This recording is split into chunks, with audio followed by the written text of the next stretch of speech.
ادنی اور اعلیٰ جذبات میں فرق۔ یہ چیز ذہن نشین رہنی چاہیے کہ انسان ادنی اور اعلیٰ جذبات کا مرکب ہے۔ اگر ادنی جذبات جیسے باز، حسد، کینہ، دشمنی، عداوت پر اعلیٰ جذبات کا غلبہ نہ رہے تو انسان حد اعتدال میں نہیں رہتا۔ اگر ان ادنی جذبات کو ہوا ملے تو انسان اندھا ہو جاتا ہے اور اس میں بھلے اور برے کی تمیز نہیں رہتی، اور یہی چیز اس کو گناہوں اور جرائم کے ارتکاب پر ابھارتی ہے۔ مذہب اور صرف مذہب ہی کی تعلیمات کے مقبوضہ جائیدادوں سے پورا فائدہ اٹھایا، لیکن یورپین اقوام کے بڑے حصے نے عورتوں کے اتنی بھی متعلق العنانی نہ دی کہ وہ اپنی جائیدادوں میں تصرف کر سکیں۔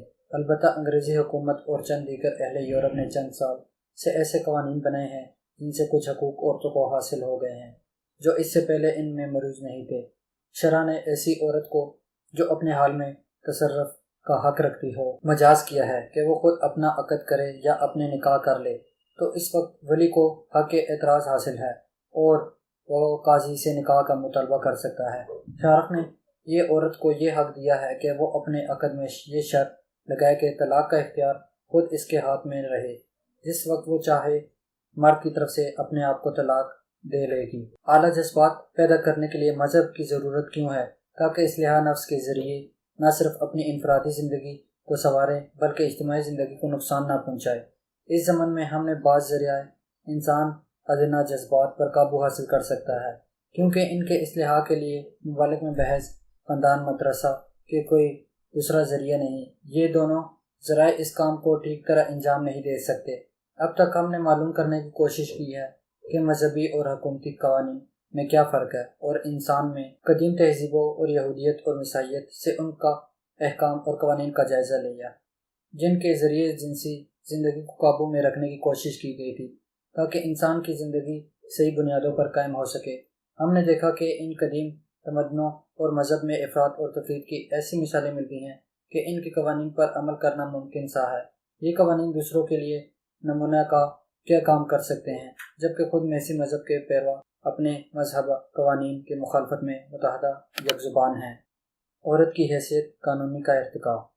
اوپر جو اصول ازدواجی زندگی کی کامیابی کے لیے بیان کیے گئے ہیں ایسے ہیں جو بالکل فطرت انسانی کے مطابق ہیں۔ معمولی عقل و وہم رکھنے والا انسان بھی ان کے متعلق یہی کہے گا کہ یہ اتنے معقول اور مناسب ہیں کہ ان کے سوا کوئی دوسرے اصول ہو بھی کیا سکتے ہیں۔ اب ہم ان اصول اور ضوابط کی روشنی میں قدیم مذہب اور تہذیبوں پر ایک سرسری نظر ڈالیں گے۔ ایران میں قدیم سے جو تہذیب تھی ہم سب اس کے واقف ہیں۔ وہاں کے بعض بادشاہوں نے عدل و اخلاق کے لحاظ سے جو شہرت حاصل کی اور جن کے دنیا میں ضرب مثال قائم ہے اس کو بھی ہم جانتے ہیں، لیکن میں آپ کو بتلاؤں کہ عورتوں کے ساتھ کیا سلوک تھا۔ ان کے پاس مرد کو حق تھا کہ براتعین تعداد جس عورت سے چاہے شادی کریں، اور کہا تک کا کوئی سوال ہی نہیں تھا۔ یہ بھی اجازت تھی کہ جس عورت کو چاہیے داشتہ بنائے۔ جب ہم عرب پر نظر ڈالتے ہیں جن میں رسول صلی اللہ علیہ وسلم پیدا ہوئے تھے، ان میں با زمانہ جاہلیت عورت کی حالت بہت ہی خراب پاتے ہیں۔ مشرکین عرب میں عورت کو محض تجارتی سامان سمجھا جاتا تھا۔ جب کوئی شخص فوت ہو جاتا تو اس کی بیویاں بھی وراثت میں تقسیم ہوتی تھی۔ انتہا یہ ہے وہ بیٹے کو وارث اپنی پتلی ماں سے چاہیے، ایسی کنیزیں حبہ کریں یا فروخت کر دیں۔ یہودی لڑکی کا مرتبہ اپنے باپ کے پاس کنیز سے زیادہ نہیں تھا۔ باپ کو یہ حق تھا کہ اپنی لڑکی کو فروخت کر دیں، اسی طرح بیٹے کو بھی تھا کہ اپنے نابالغ بہن کو بیچ دے۔ عرب مشرکین اور یہودی بالاتعین تعداد عورتوں سے شادیاں کرتے تھے۔ عرب اپنی لڑکیوں کو فکر و کافہ کی توجہ سے یا بڑی ہونے کی بات اور کے خوف سے زندہ دفن کیا کرتے تھے۔ عرب کا قول ہے لڑکیوں کو دفن کرنا بڑی فخر کی چیز ہے۔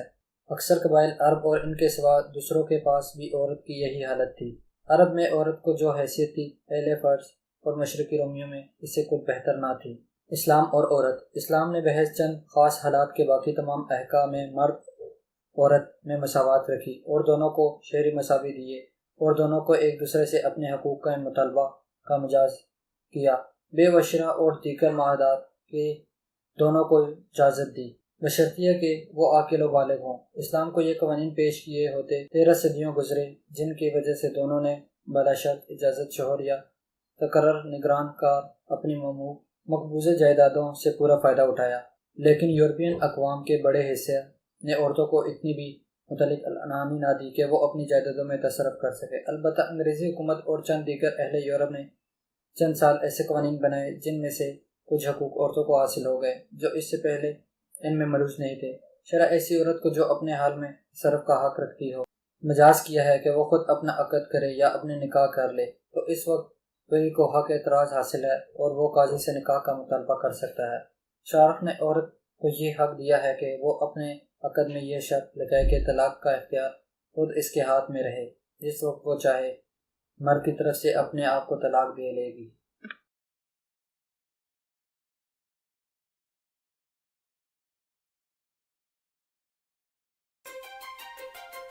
کیا آپ خود کو مردانہ وجاہت میں کم محسوس کرتے ہیں یا شادی کے نام سے خوف محسوس کرتے ہیں؟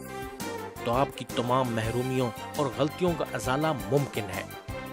تاثیر دواخانہ کا شادی کورس جو آپ کو اعتماد کی بلندیوں تک لے جائے گا، آپ کو وہ طاقت و قوت مہیا کرے گا کہ آپ کی اس دواجی زندگی کی رونقیں اور خوشیاں دو بالا ہو جائیں گی۔ باہ کی کمی، اعصابی و جنسی کمزوری، اعصاب کی کمزوری، ڈھلتی عمر کے اثرات، جوانی کی بے راہ روی کا کامیاب علاج۔ تاثیر دواخانہ کا شادی کورس جو آپ کی شادی کو کامیاب بنائے، ازدواجی زندگی اور عمل کے احساس اور وقت کو بڑھائے۔ تاثیر دواخانہ، کامیاب ازدواجی زندگی کا ضامن، آپ کی خدمت، تاثیر کا افتخار۔ تاثیر دواخانہ، اقبال روڈ، متصل نور محل شادی ہال، نزد کمیٹی چوک، راولپنڈی۔